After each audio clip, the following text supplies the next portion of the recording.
Good afternoon and welcome. I'm Nancy Hopko, a member of the Board of Directors of the League of Women Voters of Central Delaware County. On behalf of the League, I thank you for joining us today for today's Hot Topics program, the sixth in a series focusing on health this spring. And we welcome those who are not League members. We were thrilled to hear that this was advertised in the Delaware County Times yesterday, as well as on social media. As many of you know, prior to the pandemic, the Hot Topics programs were luncheons with guest speakers. Due to the pandemic, most of the programs have become Zoom presentations, and we've been amazed and delighted at the very positive response to having these programs on Zoom.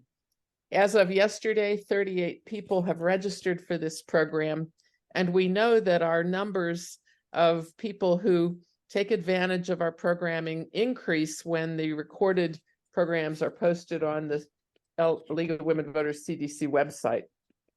So share that information with others who may be interested.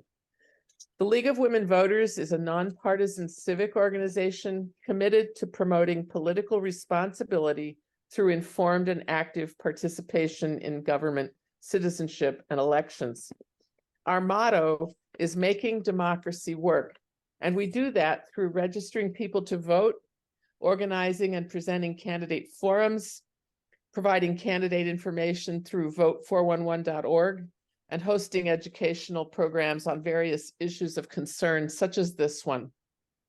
Today's Hot Topic program, Scamming Medicare, What's the Cost?, will inform us about the extent and threat of Medicare, Medicaid, and even private insurance fraud to federal health care, as well as private insurance programs, the people whom they serve, healthcare organizations and providers, and to all of us, healthcare consumers, taxpayers, and advocates for access. We will learn how we can protect ourselves from healthcare fraud. Our speaker is our League member, Jodine Mayberry. You may know her, if you're a League member, as the editor of our monthly publication, The Voter. We are incredibly fortunate to benefit from her expertise. Jodine is a retired journalist and legal reporter. She worked for Westlaw, the nation's largest legal publisher, for 28 years, covering all kinds of litigation, including environmental, securities, and healthcare fraud, with a particular focus on Medicare for 8 years. Jodine retired as executive editor of Westlaw's Wayne, PA division. She currently serves the League Central Delaware County chapter as its legislative advocate and is a member of the Environmental Committee of the County League of Women Voters. She's an incredible resource on legislative process and has an encyclopedic grasp of the nuts and bolts of current pending legislation of interest to our League. She continues to publish frequently on civic affairs in the Delaware County Times and other outlets. Before we begin, a few housekeeping details for this Zoom meeting. All of the participants except the speaker, the moderator, and our technological wizard, Kathy Youngman, will be muted. The questions submitted prior to today have been shared with our speaker. Additional questions may be submitted during the presentation using the chat function. Before I turn the mic over to Jodine, I want to apprise you of an important upcoming event, particularly targeting CDC members, League members. On June 6th at 7 p.m., please go on to our website to register for our annual meeting, where we will address program, budget, bylaws, slate of officers for the coming years, and issues of concerns to members. It's really important that membership participate. June 6th at 7 p.m. You have to pre-register to get the Zoom link. Thank you. With that, I'm handing it over to Jodine. Hi, everyone. Thank you so much for coming today. I realize that healthcare fraud is not the sexiest subject in the world, but I think you'll find this program interesting. Just one other little piece of housekeeping. Because of my computer problems, I did not get a chance to review the questions. So Kathy, at the end, if you would ask the questions for me, that'd be great. Okay. We'll handle that. Okay. So what is healthcare fraud? It's basically cheating the government and cheating insurers. What? You're not seeing the PowerPoint presentation. Are you seeing the PowerPoint presentation? Yes, Do you see where it says what is healthcare fraud, everyone? Okay. yes. It's All right. fine. It's fine. Okay. All right. Olivia's not seeing it on her screen. Basically, it is cheating the government, cheating insurers, but it also is doing grave injury to patients, and it's all the other different kinds of common fraud, mail fraud, wire fraud, money laundering, all of that kind of thing comes into it. But here are a few examples of healthcare fraud. Upcoding is probably the most common one. You go to your podiatrist and he cuts your toenails, and then he puts in for reimbursement to Medicare for having performed hangnail surgery or something like that. Or you go to your doctor and you only see the physician's assistant, but they put it in as if you had seen your doctor. Those are very common kinds of upcoding. A lot of it is also billing for no treatment or the wrong treatment. You get this with nursing homes and home health care. An aide will say that she's been with you for 4 hours and she's only been with you for 2, but they'll put in for 4. Unnecessary treatment. A doctor will perform back surgery on you that you didn't need just so he can get the money from Medicare. Bribes and kickbacks between doctors and between administrators and what they call patient recruiters to refer patients to different places. Pharmacy fraud has many different permutations. Telemarketing fraud is part and parcel of what you see when you get a telephone call. You're entitled to a free back brace. Then a doctor will call you, talk to you for 5 minutes, and then put in a prescription for the back brace. And fraudulent marketing is when drug manufacturers recruit doctors to sell their medications to other doctors for non-approved uses. So those are just a few. Let me advance this.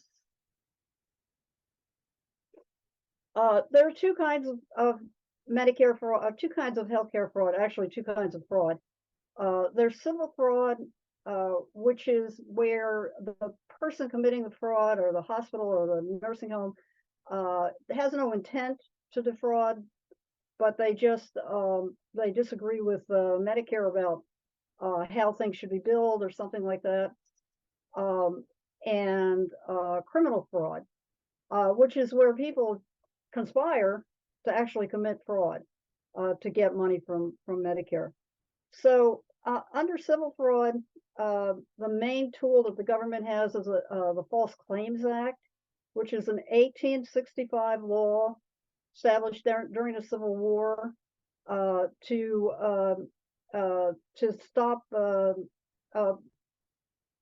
stop suppliers of food and uniforms and ammunition from defrauding the government, providing shoddy uniforms, that kind of thing. It is still the main tool that the government uses. And a subset of this is whistleblower suits. And key tam is a subset of is a kind of whistleblower suit where if I'm a private person and I learn about somebody committing fraud, I can sue. I can bring a suit myself against those people, and then the government has 60 days to say, yes, this is a meritorious suit, we want to intervene, and then they'll take it over, or they'll prosecute it, and if they recover money at the end, you get a share of that money. And qui tam is a short version of a Latin phrase that says, I'm suing for myself and the king. That's how the whole phrase translates. Now, in criminal fraud, the government also has the normal tools: mail and wire fraud, money laundering. The Anti-Kickback Act is where they go after doctors who are giving each other bribes to refer patients and things like that. And the Stark law is where, say I'm a doctor and I invest in an MRI clinic or an MRI center, and then I send all my patients there. That's illegal. So those are the main tools. Okay, who does it? I'm never going to say everybody does it, because everybody doesn't, but there are opportunities in every aspect of healthcare fraud to do it, and these are some of those. So who gets hurt?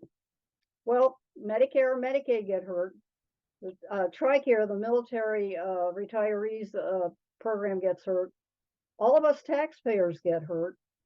Federal insurers get hurt in a lot of cases, but the main focus that I have is on patients, because patients and beneficiaries can be hurt, they can be killed by doctors who are committing healthcare fraud.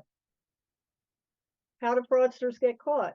Well, there are now currently 11 healthcare fraud strike forces nationwide. They're all geographic: Chicago, Miami, Los Angeles, New York. And these strike forces are made up of the FBI, the DEA, the IRS, Health and Human Services, Office of the Inspector General, and occasionally there's some other alphabets in there as well. But they have had the first healthcare fraud strike force was started in 2007. George Bush started it in Miami, where drug dealers figured out that they could make more money easier by setting up what they call durable medical equipment stores, scooters, walkers, what have you, and then they could recruit patients. You get a call, you may be entitled to a motorized scooter, whatever, and then they would get your Social Security, your Medicare number. They would put in for reimbursement to Medicare, and then you might get that scooter. You might never see it again. But by the time the government caught up with them, they had closed that store and they were down the block with a new store. So George Bush started the first strike force to combat that in Miami, and then Obama, President Obama, expanded it to the rest of the country. Now, there's also something called Medicare administrative contractors. Again, they are companies located geographically, and what they're doing is they are taking in the Medicare bills, the requests for reimbursement. They are comparing them to the normal and reasonable cost, and then they're approving them for payment by Medicare. And they often catch cheaters. And then the Office of the Inspector General, which has 450 agents, probably not enough, monitors compliance with HHS regulations. I should say HHS. You know, in other words, they are checking to make sure that hospitals are conducting themselves with nursing homes, practices, and then they sometimes catch healthcare fraud as well on their own, separately from the strike forces. And then, of course, there's the private suits, the False Claim Act, and the key TAMs. So this is the first big fraud that I want to talk about. In 1997, the Columbia and Health Corporation of America hospital corporations merged. No, I'm sorry, they merged in 1993. They were caught committing healthcare fraud in 1997. But at the time, this organization was operating 350 hospitals, and it took the government 5 years to investigate the 14, I think they got 14 key TAM suits, 14 private suits. And it took them 5 years, and then the corporation pleaded guilty to 14 felonies. They paid $1.7 billion in fines and penalties, and that was the largest healthcare fraud until Purdue Pharma and OxyContin. And the CEO of Columbia HCA was this guy, U.S. Senator Rick Scott. Now, the board forced him out in 1997, gave him a $300 million golden parachute. He always claimed that he didn't know anything about the wrongdoing. And as far as I can determine, he was never charged or even interviewed by the FBI. So then he went on to become the governor of Florida for 2 terms.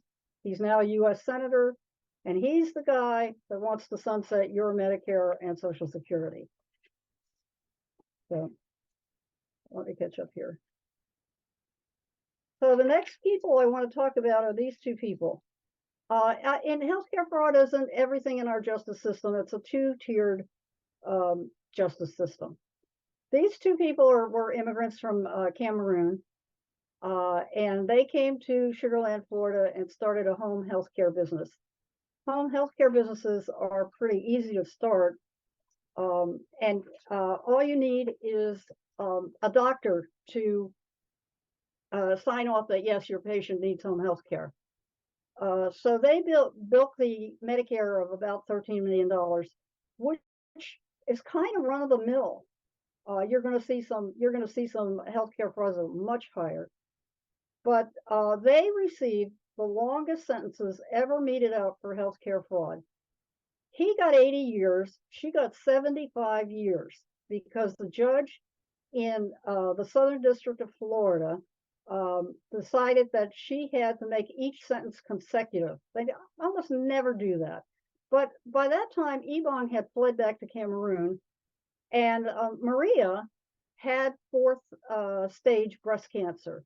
So she went to prison, leaving 2 young boys in the care of relatives, and she died within the year.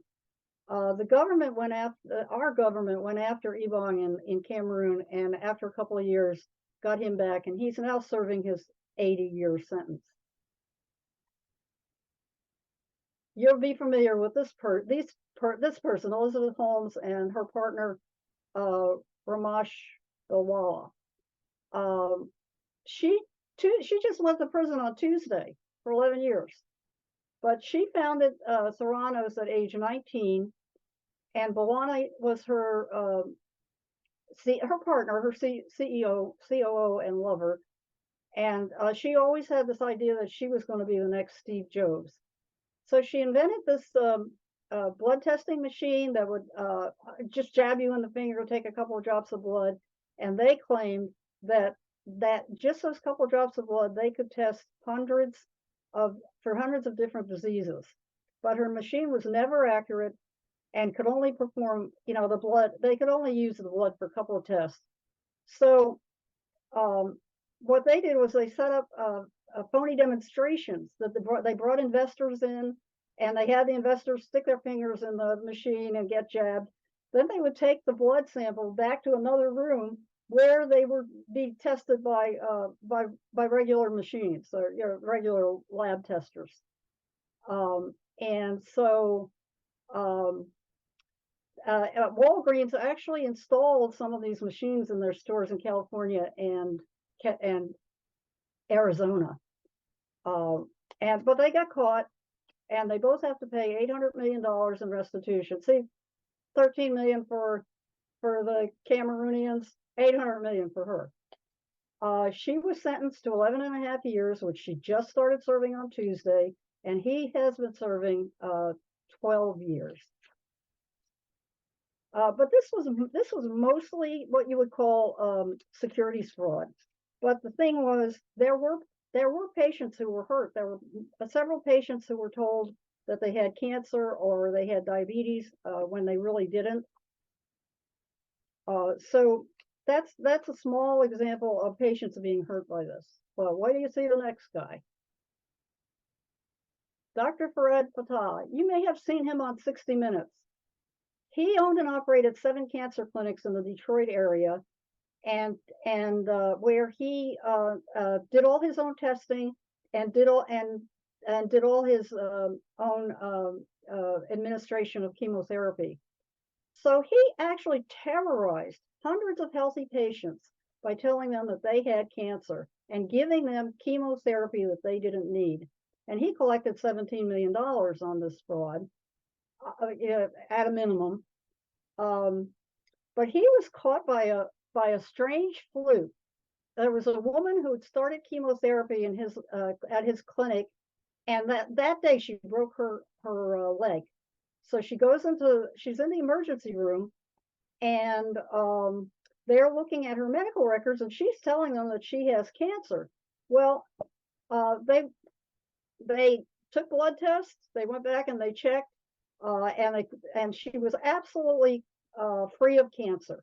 And there happened to be a doctor who worked for Dr. Fatah in the emergency room, and he picked up on this, and he became a whistleblower. He went back, he started going through the medical records and blew the whistle on this guy. And there are hundreds of malpractice suits out there too, but I doubt very much that anybody's going to get much of anything. He is in prison as far as I know. But the first big national healthcare fraud was the durable goods that I've already told you about. But the scam is they would recruit you by telephone calls. Get your Medicaid number. That's the most important thing to them.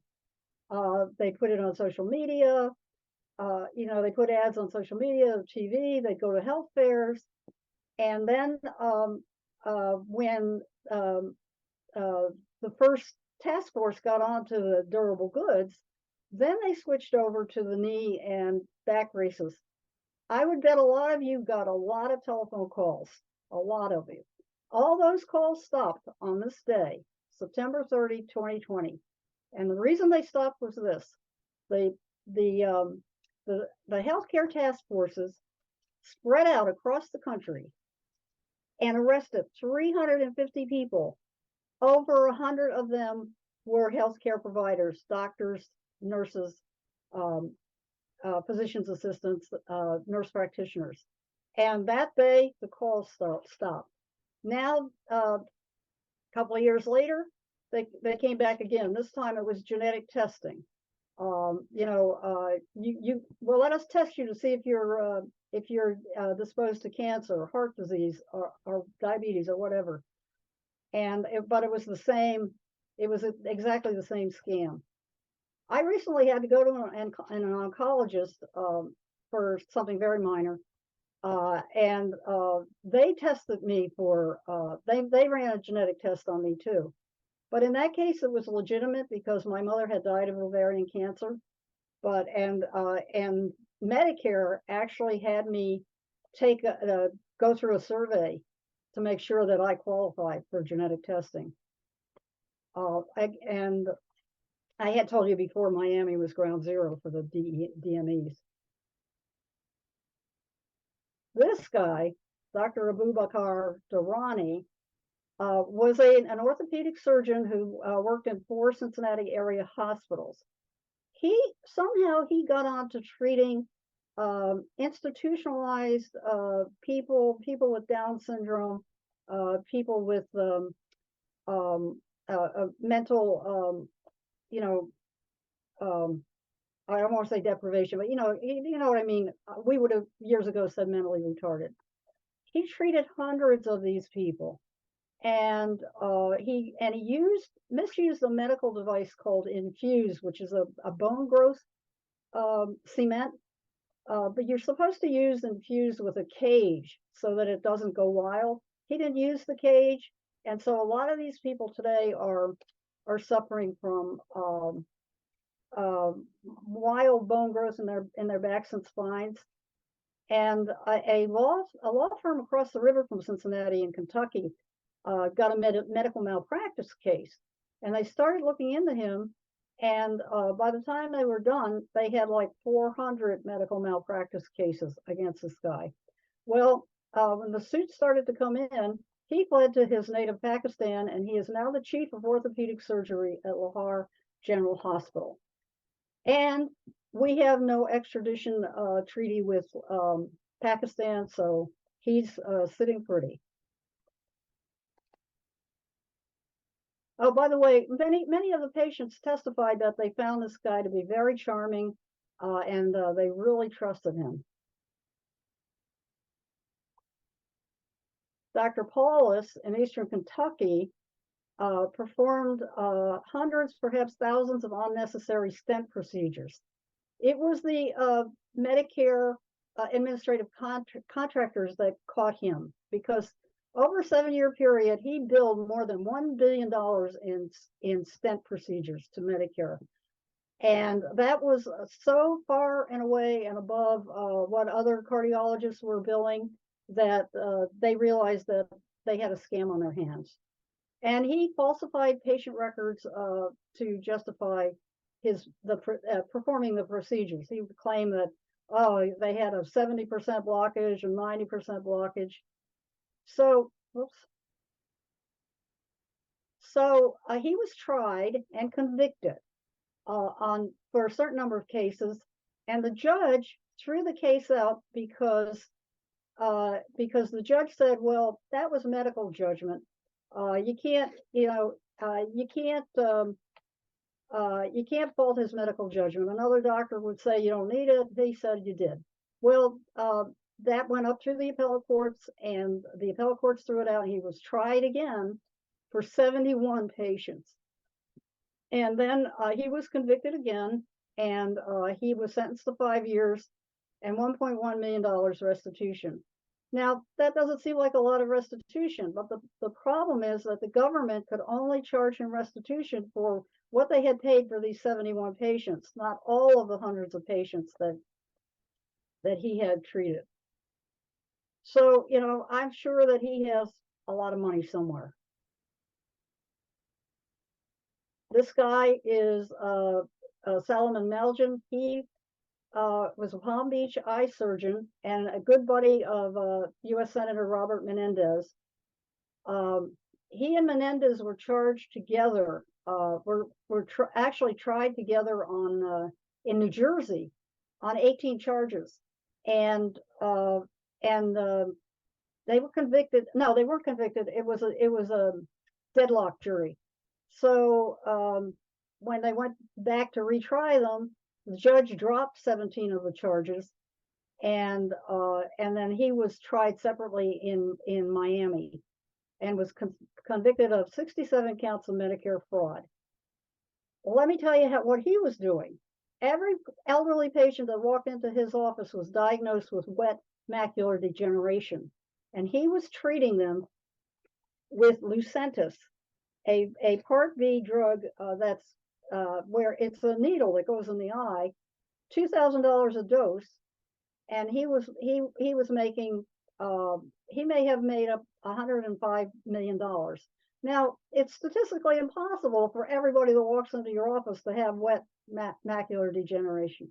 So again, he was caught and sentenced to 17 years and restitution of $52.9 million. But he may have stolen up to $105 million. The best part is he's 2 years into that 17-year sentence when President Trump pardoned him. This is another person whose sentence was commuted by Trump.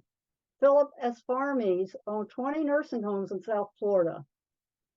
He bilked the taxpayers of more than $1 billion from 1998 to 2016. He was paying doctors to refer patients to his nursing homes, and when they ran out of benefits, or the nursing homes concluded they can no longer treat them, he would bounce them over to another nursing home, start them all over again. So he was playing musical chairs with his patients, and he was accepting kickbacks from others so that they could falsely bill Medicare. And he was sentenced to 20 years and $44 million in restitution.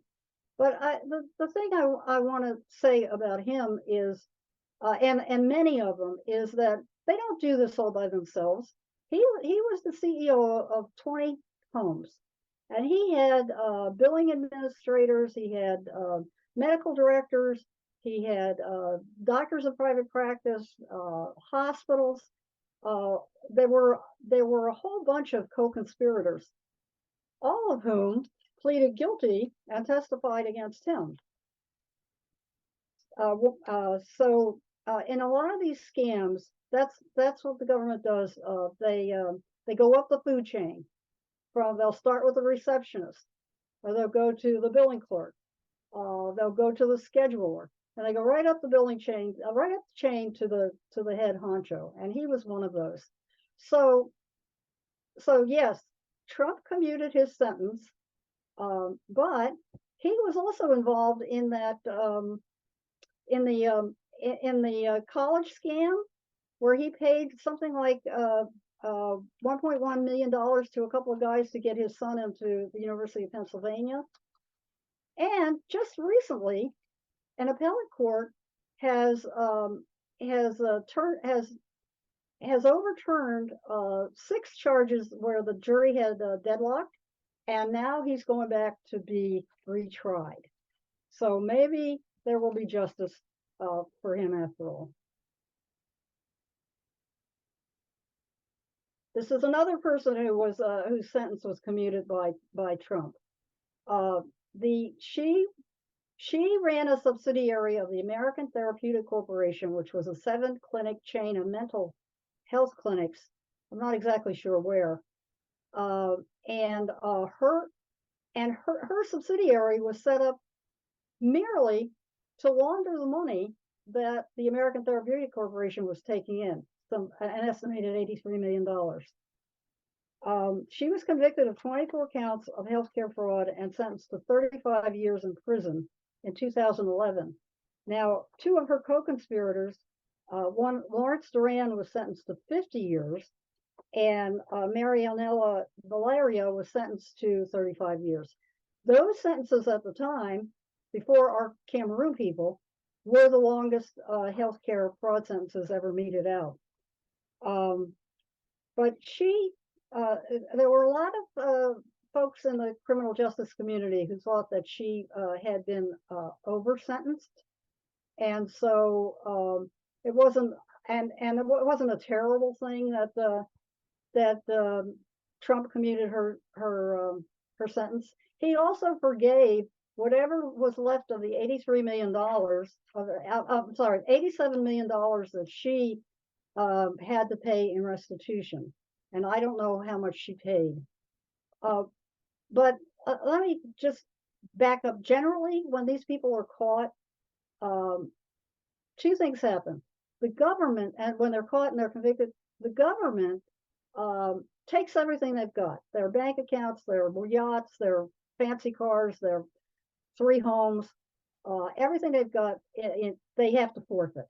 And normally that doesn't even begin to make up for the restitution that's owed. Who's it owed to? It's not owed to the patients, it's owed to Medicare. Medicare is the victim. So they will, in many cases, be paying a monthly charge for the rest of their lives to try to make up that restitution. But very, very rarely does the government ever get everything back. So about 2015, all of a sudden, everybody in the world seemed to be needing compounded medications. They were creams or gels, mainly for pain or scars. And so they had to be sent out to a specialty pharmacy, and they were like $5,000 a tube or a jar.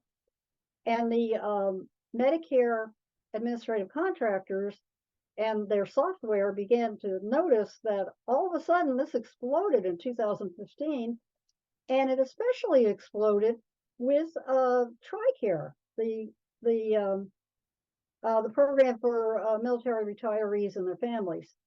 And so again, out they send the task force, and they put a stop to it. But there was one particularly large scam in New Jersey, where there were police and firemen and teachers all over the state who were recruited to go to their coworkers and tell their coworkers, hey, go to your doctor and tell your doctor that you're allergic to this or you're allergic to that and you need a compounded medication. Doctor writes a prescription and the specialty pharmacy fills it, and the police, firemen, and teachers welfare funds gets hit for all the charges.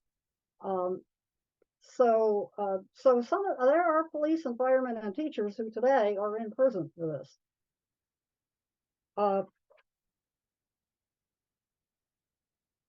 The worst case of compounded medication was not a cream or a gel, but was an injectable. And in 2012, the New England Compounding Center manufactured injections for arthritis pain that was contaminated with a fungus. They created false records saying, oh, our manufacturing facilities are clean, it's not us, whatever. 100 people died of fungal meningitis from these injections. So this guy, Barry Caden, is serving 14 years and forfeited $1.4 million and must pay restitution of $82 million. Glenn Chin, who was the chief pharmacist, also is paying that $82 million. And he's serving 10 years. In Michigan, there were 11, the families of 11 patients in Michigan have, Michigan has brought murder charges against these two people. And that's still going on. I don't know what the outcome of that is. But these are people all over the country. Laboratory testing is another very common way to cheat the government. You bribe doctors to take urine samples or blood tests that they don't really need to take, send them to the labs, and the labs then get reimbursed by Medicare. There was a $100 million fraud where two principals were sentenced to 6 years and 43 months respectively, I think in New Jersey as well. Yeah, that was a lab called Biodiagnostic Laboratory Services, but there were many other laboratory frauds as well. Sometimes what fraudsters would do is buy up rural hospitals, use the rural hospitals as shell corporations to pass through these blood tests to laboratories that they were working with, and they would get bribes and kickbacks in exchange. So this is really common. Working the addicts, working the street addicts, the homeless for Medicare reimbursement. Chiefly the way that's done is patient recruiters. If a person says he's a patient recruiter, he's a criminal. Okay. But patient recruiters would go to these people and say, give me your Medicaid number, give me your Medicare number. Then they'd go to complicit doctors to get prescriptions for Oxycontin or other opioids. Then they would take the patient to pharmacies to fill them. And as the patients come out, they would take the pills away from them and give them a few pills or give them a couple of bucks in payment. And that's been a long time fraud. But the other fraud is partial hospitalization programs and sober homes. And again, let me say, this fraud is only done by a few people. Most partial hospitalization programs and sober homes are legitimate, and they want to help people, but some of them are really terrible. So the way partial hospitalization works is you round up a bunch of homeless people, or you round up people from the sober homes every day, you take them to a site, and you have them do group therapy. sometimes there are 60 people in a group therapy session. Have them do group therapy all day long, talk to one another about their problems. And then they brought back to the sober homes at night. Now, the sober homes cannot collect from Medicare, but what they collect from the partial hospitalization programs that can collect from Medicare. And the sober homes, the people who run sober homes sometimes have a real incentive to keep people there, so they will sell them drugs, or they'll turn the women out to be prostitutes for drugs. And so they're, of course, they're not cured, so they stay in the sober homes and they go back to group therapy the next day. And there was a big one in Philadelphia that was shut down about 3 years ago. But as we all know, the new reigning champ of healthcare fraud is Purdue Pharmaceuticals and the Sackler family. Now, Purdue has gone into it. They started back in the 1990s pushing OxyContin, and when they weren't making enough money, and they were making, each member of the family was making upwards of $600 million a year. When they weren't making enough money, they hired more salesmen, sent more salesmen out to more doctors. A lot of doctors were not familiar with the addiction from OxyContin, and so they were handing them out. The government and then distributors were going to Purdue, taking the drugs and distributing them to pharmacies by the millions, to the point where you may have read about that one little pharmacy in a little town in West Virginia that received 3 million doses of OxyContin. And I've seen photos on the web of they were lined up around the block to fill their prescriptions at this little tiny pharmacy. Well, Purdue went into bankruptcy to try and avoid as much of this responsibility as possible. And they're coming out of bankruptcy, and the Sacklers have agreed to give up $6 billion of their money, and that may increase. This money will go mainly to the states, like the cigarette money did, to treat people with addictions. And just the other day, a court ruled that the Sacklers are now immune from any new claims, any new suits, so that they can get this done. And believe me, they're still not hurting. But there's always new opportunities. You may wonder how the Medicare Advantage plans can commit healthcare fraud. Well, the Medicare Advantage plans, they get a certain amount from Medicare based on each patient's medical history from the last year. So if I didn't use very much medical care, then the payment to them would be smaller. So they will gin up the medical history so that they can get more money. Because if this year I'm sicker and they haven't gotten enough money to cover that, then they'll lose. So the Sutter Health, for instance, was fined $90 million for upcoding diagnosis to get inflated payments. And then there was COVID. Out in Chicago, there was something called the Center for COVID Control, which set up 300 pop-up testing sites in 29 states. However, they misjudged the demand, and they were not able to process the test, and so nobody got their test results. And so eventually they were shut down. But my favorite is this. There were a couple of guys in Turkey and Iran who advertised to women over there to come to America and have their babies here, so that their babies would be birthright American citizens. And they managed to bring over 20 or 30 women. They'd get them here, they'd put them in a group home, and then they'd sign them all up for Medicaid, so that Medicaid could pay for the births. And then they could take their babies and their birth certificates and go back home. So the opportunities for healthcare fraud are just limited by your imagination. So how much does it cost?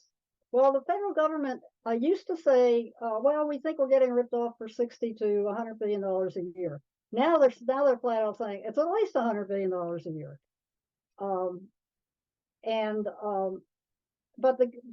But the government always puts out these nice press releases every year saying, oh, look, we recovered $4 billion in healthcare fraud or fraud altogether. Maybe they did. But remember all those people that were giving up their yachts and their homes, and they still were not getting anywhere near how much they had been ripped off. And a lot of those people, I suspect, S. Formes, Melgen, for example, Durrani, sent their money overseas where it can't be touched. So, yeah, they claim they get a lot back, but they, compared to what gets ripped off, they really don't. And you have to figure the cost of policing all of this. The FBI, the agents, the offices, the equipment, the U.S. attorneys, the courts, the trials, it's astronomical. And of course, there's no way to account for injuries to patients or damage to the public trust. So healthcare fraud is a huge deal. So these are my conclusions. Medicare and Medicaid are a huge complex system with thousands of rules. They put out books and handbooks and guidances every year. Like every year we get that Medicare handbook. Well, so does every provider and more. And it takes thousands of workers to administer it. And then the Department of Justice requires an enormous apparatus to investigate, prosecute these scammers. But one thing that we need that the government is not looking at is we need tougher antitrust enforcement. CVS and Aetna recently were able to merge. That shouldn't have happened. And we're going through all around the country. Hospitals are being shut down and stripped of their parts and closing. And, we're seeing it right here in Delaware County. And the one thing that I've learned is that nearly every single fraud, there's a doctor involved. They may be involved innocently or they may be complicit. But you have to have doctors sign off on all these things. And greed gets them every time. If they just like every fifth time hit the Medicare for a little bit, they'd probably be okay because it's such an enormous system and it's so hard to police. So what can you do? Well, never ever give your Medicare number out over the phone or on social media or on the internet or anywhere except in a legitimate doctor's office. And you remember a few years ago, Medicare actually changed all our numbers from our Social Security numbers. This was the reason, because the scammers were getting so many of our numbers. Don't ever click on any phony online ads. And I just saw the latest one was for walk-in bathtubs. If you're on Medicare, you may be entitled to a free walk-in bathtub. No, you're not. Don't fall for that line. As a Medicare beneficiary, you'll be entitled to free whatever. No, it's always too good to be true. Always check your Medicare statements to make sure that your providers are charging for actual services and not upcoding. And if you see something that looks funny to you, question them about it. Because that's an easy way to slip it right by you. That they may be skimming off the top there. Medicare maintains a fraud hotline, 1-800-Medicare, where you can report scams. When the knee and the neck brace scam was going on, I was like calling this number every week and giving them the telephone numbers that had been calling me. And if you have firsthand knowledge of a specific fraud, report it or bring a key tam suit. Now, a lot of the people that have specific knowledges of fraud are people like billing administrators, hospital administrators, medical directors, things like that. So a lot of times these people are involved in the fraud, but they can bring a qui tam suit and benefit from it. But that's okay if, you know, if we can shut it down. And so, you know, everything I just told you is public information. It's out there. You can Google it. You can sit here and copy down names if you want. I can give you these slides. Some law firms, this is one of them, this might be the government, will put out a press release about how much money they got in the last year or so. The Department of Justice puts out dozens of daily press releases. A lot of them are about healthcare fraud. And if you just search healthcare fraud, they'll come up. And you might want to look at this CNBC report reporting on how they now think it's a $100 billion industry. So that's my program. Now, how do I close this out? I want to stop share. Yes. Okay. Stop share, yeah. Jodine, okay. thank you. So, That was questions? yeah, we have, I'll do the questions that were submitted in advance and then I'll move to the chat questions. Okay.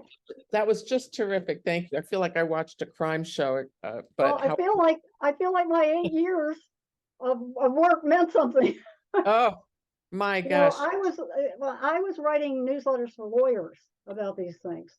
And a lot of the lawyers were, you know, like the defense attorneys and prosecutors and all that.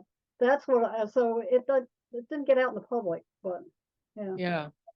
Well, I'll throw this in for people's FYI. Right now, this week in the news, you've read that the FBI is herding up nurses with fake credentials.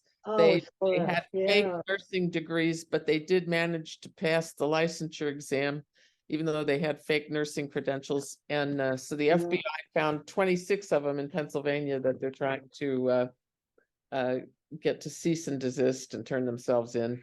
And I don't know the backstory. I don't know if the bogus school, I don't know what these men and women were told. I have no idea what they were told, how much they paid, or any of that stuff. But anyway, fake nurses. All right, so here's some questions. Here's the first one. I've read that Pennsylvania Medicaid recipients will have to resubmit claims of eligibility. Is this an honest effort to decrease the Medicaid rolls? Is this an effort to decrease the Medicaid rolls, or is it an honest effort to eliminate ineligible recipients? I read about that. I don't remember the reason. It's a legitimate reason coming out of the legislature, coming out of state government, but I don't remember what the reason was. Okay. But you know, now they're going to make people who get SNAP prove that they're working or looking for a job, and so may have something to do with that. Okay. What right do patients have to get a clear definition of billing codes from healthcare providers? How do you go about that? Oh, wow. Maybe some of you nurses know that better than me. I think you have every right. Lawfully, people have a right to request clarification on that. Now, when I get a prescription, like I'm going in for a cortisone shot next week, and the prescription says code da da da da da, and then in parentheses it'll say, you know, lumbar injection or something like that. So sometimes the codes themselves are explained, and on your Medicare statement, it should be explained what it was for, you know, or call them and say, hey, what the hell is this for? You know? Yeah. I agree with that. Is there anything a consumer can do if a service provider in the hospital bills them beyond the hospital bill itself? And anesthesia is notorious for this. Right. Yeah. I get them too. I don't think so. Yeah. I don't think so. All you can do is try to ask up front, but that is an unrealistic burden on people who are miserable. So. Right. What should people know about the status patients have going into hospital under observation and implications for what they are charged? Yeah, that's a real tension between Medicare and between the government and the hospitals. They don't want you to be admitted for observation for more than 3 days because Medicare doesn't want to pay for it. You know, I really don't know. I think when you're dealing with hospitals, you have to negotiate with them. I sometimes you can plea with them to keep you more than 3 days when you become then a legitimate hospitalization for Medicare. But Yeah, that depends. then Medicare has to, yeah. Medicare is really fierce about that though. Yeah, they suspended it during COVID, but now it's back in place. Yeah. Okay. Is there any record of large scale fraud in the cosmetic dermatology area, such as Botox or cosmetic surgery? Oh, well, there is, but that's mainly, yes, there is. But you know, we've had these cases where women go out to airport motels and get injected in their asses, and some of them have died. Some of them have gone overseas and died. And yeah, that's definitely fraud. And if they can be caught up with and punished, more power to them. Yeah. And we have a question about the Elizabeth Holmes case and how a journalist was key to uncovering the scam. Right. That's right. How often do you think media folks seek out and uncover these things? Not often, not at all. That was the Wall Street Journal reporter, if I remember correctly, who was following them around. Because I guess he had gotten onto hearing that there was some securities fraud, and so yeah, he looked into it and nailed them. Yeah. She had incredible people on her board of directors. I mean, really bright Yeah. people. It's amazing to me how she there was an astronaut, I think. Yeah. A lot of them lost a ton of money. Yeah. And they'll never get that back either. The last question that I have, so please don't hesitate to use the chat while I'm talking here. Senator Sanders and Representative Jayapal have introduced the Medicare for All Act 2023. What is your thought about single payer health care? I love it. I love Medicare. And anybody out there don't like Medicare? I love Medicare. There's actually, it's a position of National League in right. support of single payer. And you know, it'll just be more apparatus to police it. But you know, when you think about it, what's going on now is all medicine for profit. And so many people, so many healthcare providers are motivated to cheat. Hopefully, if we have Medicare for all, we can devise a single system where, you know, the VA, there's no cheating in the VA. Right. Yeah, that can be done. It can be done. Yeah. One of the things I observe as a family caregiver to a person with a whole lot of health issues is I think he's become, even though every charge is justifiable so far, I believe he's become a cash cow for the system. Oh yeah. Oh yeah. You know, oh, I feel like a cash cow. Yeah. Yeah. Well, we've got him. Let's check for this. Right. You know? I got to have this test every year. I got to have that test every year. Come on. You know, yeah. But as far as I'm concerned, I need and deserve all those tests. So yeah. Yeah. No, it really is true. Yeah. Okay. And I'll get a letter from my gastro guy. Oh, you haven't been in for your endoscopy. You haven't been in for your colonoscopy. You know. Right. That's what they're doing. Sure. Yeah. Any more questions? These were good. Thank you so much. Thank you, Jodine. That was just fantastic.